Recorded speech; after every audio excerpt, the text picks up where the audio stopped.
पंगड्याने मुजरा त्याला केला.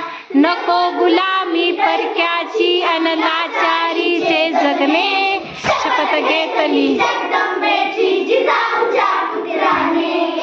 नको गुलामी परक्याची अन लाचारीचे जगणे, शपथ घेतली जगदंबेची जिजाऊच्या पुत्राने.